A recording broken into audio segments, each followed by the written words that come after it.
Hello, respected viewers. Thanks back for coming back to my channel.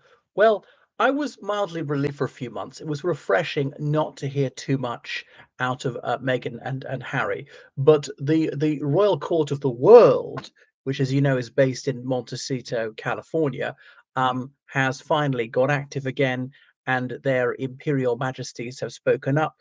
The Emperor and Empress of humanity and indeed humanitarianism have pronounced from on high, and they are currently visiting Colombia. So this is a very curious situation. It's not a state visit. Is it an official visit? I don't think so. They're certainly not going so on the business of the United Kingdom, the Commonwealth, or the House of Windsor. These people who are royal, not royal, insist on having their titles, the Duke and Duchess of Sussex. I think they've agreed not to use the His Royal Highness, Her Royal Highness handles, so they are entitled to them. Wanted to exploit the word royal for filthy lucre, call it Sussex Royal. They've agreed not to. That's not legally binding, and so on. Were very insistent that their children have, these titles, Prince and Princess. Oh yes, the Prince and Princess of equality. It strikes at the heart of egalitarianism to insist that some people are born superior, socially superior, just because of who their mom and dad are, don't have to accomplish anything. Wow, they don't perceive just how Orwellian this is and how hypocritical it is, being, royals of equality. It's staggering, their myopia, sickening as well. But anyway, they've gone to the Latin American country, a republic, which obviously rejected the idea of monarchy 2 centuries ago in their insurgency against the Spanish Empire. They set themselves up. Remember, most countries in those days were monarchies, but chose not to crown a king. So they're on this as if royal tour of the South American country.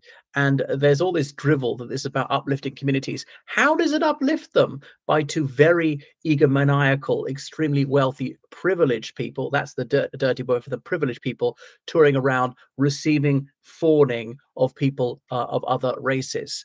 And they say it's showcasing the nation's heritage. Well, I mean, the nation's heritage has always been on display before these two self-regarding clowns decided to show up and thinking people are going to grovel before them. And somehow that's honoring Colombia. Colombia's music, dancing, architecture, cuisine, whatever other noble aspects of their their heritage are. They don't need these two swanning around in order for that to be celebrated or to be magnificent. Bring a bit of a media spotlight to Colombia, but there is a very major caveat to that one. They've insisted on total control of the media narrative.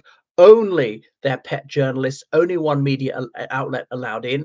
Okay, then images and reportage and that would be handed on to other media agencies.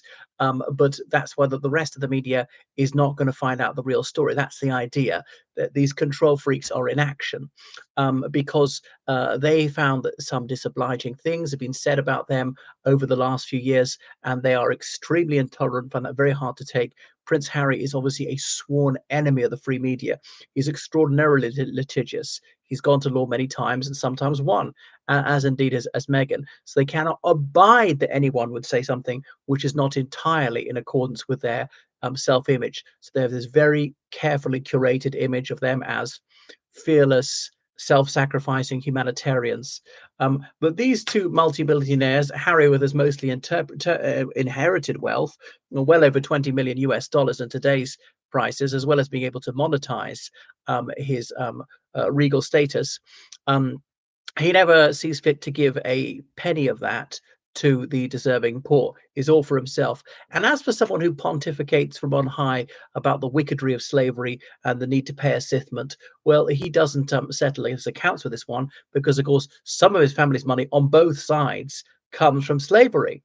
But that doesn't mean that he's going to part with these ill-gotten gains to do anything to salve the psychological wounds, as you would see it, of slavery. I suppose by marrying his wife, he's slightly sorted it out, as Meghan, privileged though she is, always loves to play the victim, because what is it, her great-great-grandparents were victimized. That is true, and that she's 43% Nigerian.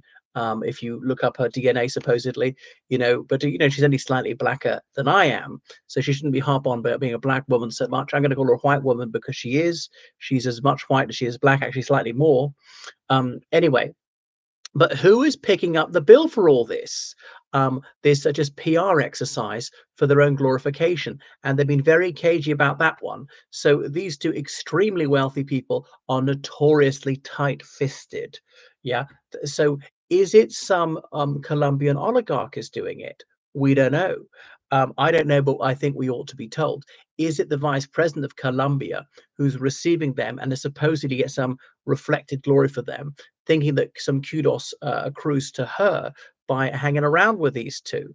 Or is it the Colombian taxpayer, which really would be scandalous that poverty-stricken people, street children, be effectively subsidizing these two multimillionaires just to burnish the halos of these supposed humanitarians as they go around receiving the fealty and homage of people of darker hues. It was mainly about could there be something slightly amiss about the optics here? So they chose one journalist from Harper's Bazaar uh, to go around with them, and there are all these just sickly sweet pieces about them. There's nothing remotely probing, nothing even mildly critical about them. So it's everything they would want to say. So someone has clearly just agreed to be a typewriter for them, publishing propaganda. Now, I'm not saying that what they're doing is particularly harmful to Colombia. It might even be a tiny bit beneficial, but people can't get the inside story. These two, they cannot abide scrutiny. So they're private individuals now, so they're not going to be funded by the taxpayer, certainly not the United Kingdom.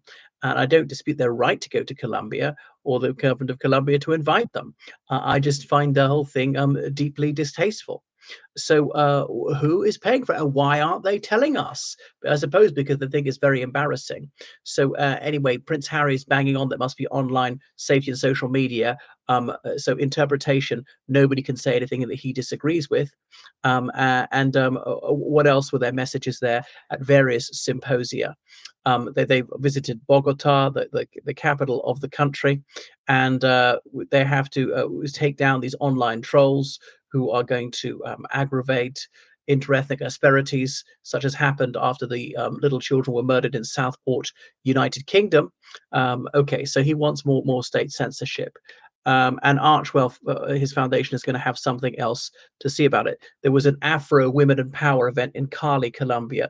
And now I was told by a black person that Afro is a hairstyle. It's demeaning to say that, but okay, stay awake because the taxonomy will all be changed. So, if you say something which is outdated, well, an anachronism is racialist. Um, so Meghan hilariously spoke about the importance of using your voice, except of course if you don't agree with her on every particular, in which case you must be devoiced. So there's certain voices she most certainly doesn't want to hear if they're discordant. When anyway, and she says that her 3-year-old Lilibut has finally found her voice. So much for someone who wants privacy for a family when she's revealing these details. Lilibut, it really was nauseating when they named her after the child's great grandmother's sort of baby name, Elizabeth. People say Lilibet when she couldn't pronounce it properly. Wow, how in for a dig, and so on. So they kept changing their clothes several times. Not very environmentally friendly, because we know that often these things are cotton.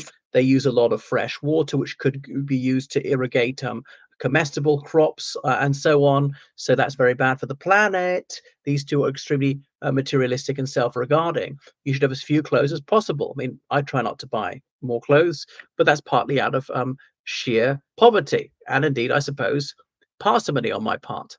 Um, but no, a lot of Colombians actually haven't heard of these two, which is actually quite hilarious. They got hand-picked audiences of people there calc to just try and applaud at the right moments. So there is really to help the current vice president, Francia Marquez, who's the first person of African heritage to hold that office, who I think is going for the presidency. So really, is this a partisan thing to burnish her image? And then they said they are a symbol of resistance. That's what the vice president said.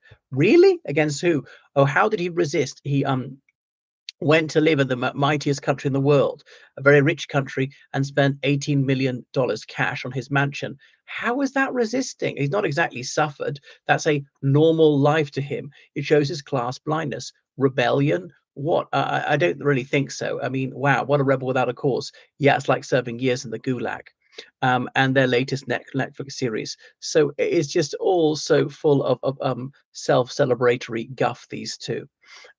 Anyway, so there's no so some Colombians are sickened by this and say really these two they're exploiting Colombia to try and seem like they're humanitarians, and they're not doing anything worthwhile, and they're not actually helping needy people.